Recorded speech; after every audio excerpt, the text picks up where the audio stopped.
गठबंधन को लेकर के सर जो है कि माने बहुत सारा ये आ रहा है ये बात महागठबंधन से नाराज होकर के कांग्रेस जो है अलग भी जो चुनाव लड़ने जा रही है, क्या लगता है? देखिए अभी तक जो हो रहा है, लेकिन लड़ना नहीं चाहिए हमको लगता है, क्योंकि कांग्रेस को ये लग रहा है कि आरजेडी तो बिना हमसे बात किए हुए, बिना पूछे हुए एक तरफा जो है वो मान लीजिए कि सिंबल बांट रही है। और जो जो प्रमुख मेरा मान लीजिए कि सीट भी था वहाँ वहाँ पर भी दे दिया। तो जैसे मान लीजिए कि औरंगाबाद में, उसी तरह से कटिहार जो सीट है वो आरजेडी देने के लिए तैयार नहीं है। उसी तरह से आप बेगूसराय में आइए तो बेगूसराय वाला सीट जो है वो मान लीजिए सीपीआई को मान लीजिए कि दे दिया, जब कन्हैया कुमार उसका प्रमुख एक दावेदार है। पप्पू यादव वाला भी वहाँ भी यही पोजीशन है। तो उसको लग रहा है कि भाई हम लोग तो सिर्फ नाम के लिए ना, मतलब खाली झोला ढोने के लिए वहाँ महागठबंधन में है, तो हमारे कोई पूछ नहीं है, हमारी कोई अहमियत नहीं है। हाँ, बिना निर्णय का, बिना लोकतंत्र का तगाजा था कि सबसे बात करते, आप फाइनल करके तब आप टिकट का डिस्ट्रीब्यूशन करते, लेकिन आपने तो एक तरफा मान लीजिए कार्रवाई कर दिया ना।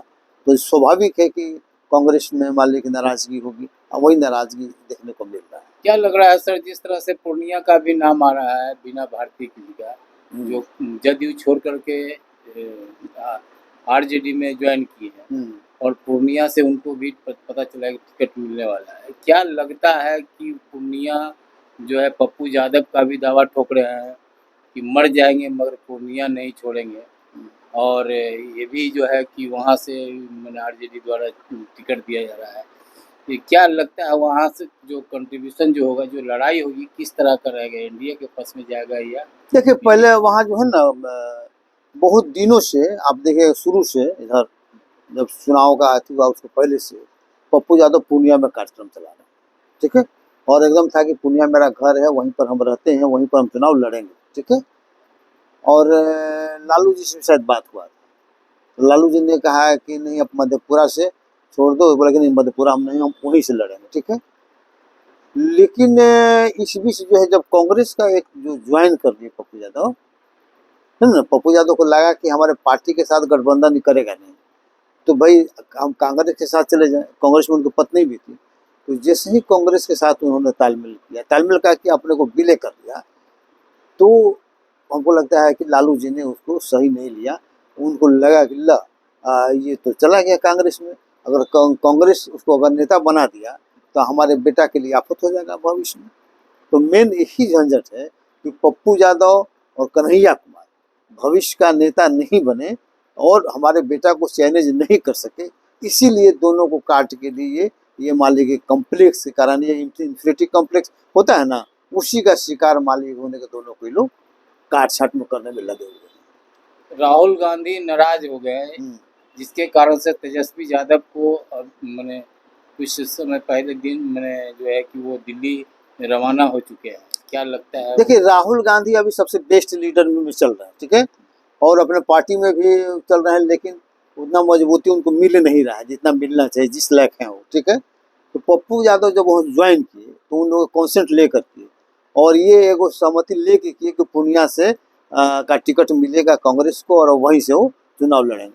कन्हैया कुमार को भी वो लोग चाहता था कि ये मान लें कि फायर ब्रांड लीडर वो भी है तो वहाँ भी, लेकिन ये दोनों से भयभीत मान लें कि नीतीश जी का नाम है आपका लालू जी है, वो भय के कारण जो है ना, ये दोनों से पीछा छुड़ाने के लिए कि दोनों को हम नहीं चुनाव लड़ने दें, हम टिकट ही नहीं दें, भले वो हार जाए तो हार जाए, लेकिन ये दोनों को हम किसी भी कीमत पर वहाँ जीतने नहीं दें।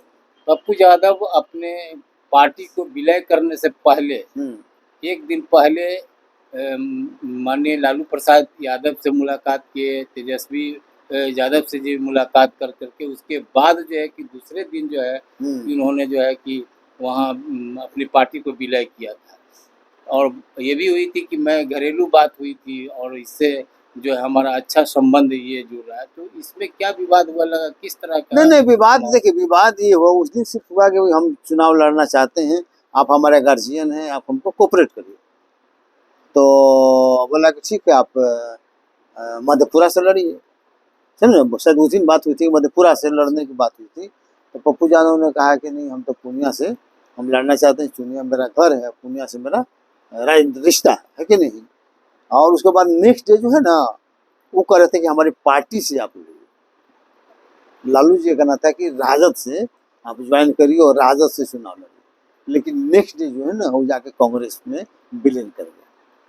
तो ये मामला यही था, इसीलिए इन्होंने अपना सीरियस ले लिया कि नहीं मेरा बात नहीं माना और जाके कांग्रेस ज्वाइन कर लिया और कांग्रेस ने इसको नेता के रूप में प्रोजेक्ट कर दिया इसको और कन्हैया कुमार को। तो मेरा तेजस्वी का भविष्य क्या होगा ये माने, तो चूंकि हम जीतने ही नहीं देंगे, भविष्य चौपट कर देंगे दोनों का। क्या लगता है सर पूर्णिया जो लोकसभा चुनाव में किस ओर जो है कि जनता मोबिलाइज कर पाएगी, या पप्पू यादव या एनडीए की तरफ? देखिए अभी तो मान लीजिए कि अभी नॉमिनेशन हो जाए, इसको टिकट मिलेगा नहीं मिलेगा, कौन लड़ेगा नहीं लड़ेगा, ये फाइनल जब हो जाए तो उसके बाद पता चलेगा। ऐसे भी पप्पू यादव वहाँ भारी तो है ही। अब सवाल उठता है कि भाई ये लालू जी चाहते हैं कि आपको ये देखना न पड़ेगा कि आखिर पप्पू यादव आरजेडी में तो एमपी थे ही ना, है आरजेडी में एमपी तो थे ही, तो एमपी रहते हुए भी उन्होंने आरजेडी क्यों छोड़ा? कुछ वजह होगा ना। इसलिए उनको लगा कि सब मान सम्मान सारा चीज था, लेकिन वो लीडर नहीं थे। उनको लग रहा था कि जब तक लालू जी हैं तब तक हम लोग के गार्जियन हैं, तो उनको नेता मानने में कोई दिक्कत नहीं था। लेकिन जब उन्होंने बेटा को प्रोजेक्ट कर दिया तो स्वाभाविक है कि इनको लगा कि हम लोग तो कभी लीडर हो ही नहीं पाएंगे। तेजस्वी के रहते हुए, क्योंकि तेजस्वी का उम्र कम है, तो लालू यादव का के बाद मान लीजिए कि जो पाल के रखे थे कि हमको उम्मीद पाले थे कि हमको नेता बनने का मौका मिलेगा, तो नेता बनने का जो टूट गया, तो इसलिए पार्टी को तोड़ दिया उन्होंने। पार्टी तोड़ कर अलग पार्टी बना लिया। लेकिन वहाँ भी 10 साल देखे कि वहाँ हम नेता नहीं बन पा रहे हैं, रिस्क लिए, पार्टी तोड़कर रिस्क लिए, लेकिन देखा कि हम नेता नहीं बन पाएंगे, तो अंततः अपने आप को जो है कांग्रेस में मान ली कि विलीन कर दिया। चूंकि पत्नी भी वहाँ उनको है ही नहीं, तो इनको लगा कि कहीं कांग्रेस में ऐसा नहीं हुआ, वहाँ तालमेल हुआ होगा, तो जरूर भीतर यह बात हुआ होगा कि आपको एज ए लीडर हम लोग प्रोजेक्ट करेंगे। क्योंकि उनको लीडर बनना है, उनको एमपी एमएलए नहीं बनना है। ये बहुत बड़ी चीज पप्पू यादव के लिए अब नहीं है, क्योंकि कितना बार एमपी रहे, कितना बार विधायक भी बने, तो एमपी और एमएलए बनना मकसद उनका नहीं रहा होगा। सिर्फ इसी मकसद से वो कांग्रेस नहीं ज्वाइन किए। उनको लीडर चूंकि बनना है और लीडर बनना चाहते हैं, इसीलिए उन्होंने कांग्रेस ज्वाइन किया। और ये चीज लालू और इनको उनका नाम है तेजस्वी को पसंद नहीं है, इसीलिए प्रॉब्लम का जड़ यही सब है। क्या सर आप लोकसभा चुनाव भी पाटलिपुत्र से लड़ने जा रहे हैं? क्या लगता है किस मुद्दे पे आप जो है कि? देखिए हमारा तो सिंपली मुद्दा है कि सामाजिक न्याय और धर्मनिरपेक्षता। तो सामाजिक न्याय संविधान के मूल जो मंशा है उसके अनुरूप स्थापित हो। अभी तक जो पार्टियां हैं सामाजिक न्याय का नाम तो लेती हैं, लेकिन उल्टा काम करती है। सामाजिक न्याय को सिंपैथी के रूप में देखती है, सामाजिक न्याय को किसी को मदद माले करने को देखती है, लेकिन सामाजिक न्याय का वो मतलब नहीं है। सामाजिक न्याय का मतलब है कि किसी वर्ग के साथ, किसी जाति के साथ अन्याय नहीं हो, अन्याय को रोकना। अन्याय को रोकना कौन रोकेगा? तो सत्ता रोकेगा।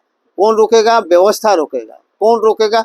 कि कोई मान ले कि संस्था में आपका संस्थागत किसी के साथ भेदभाव नहीं हो, बेईमानी नहीं हो, अन्याय नहीं हो, इस चीज को रोकने का था। और ये प्रतिनिधित्व से ही संभव है। ठीक है, तो लोग प्रतिनिधित्व नहीं देना चाहते हैं, सक्षम प्रतिनिधित्व नहीं देना चाहते हैं, और नाम के लिए प्रतिनिधित्व देकर उसको मजाक उड़ाते हैं और सोशल जस्टिस के विरुद्ध जा रहा है। दूसरे में मान लीजिए कि धर्मनिरपेक्षता।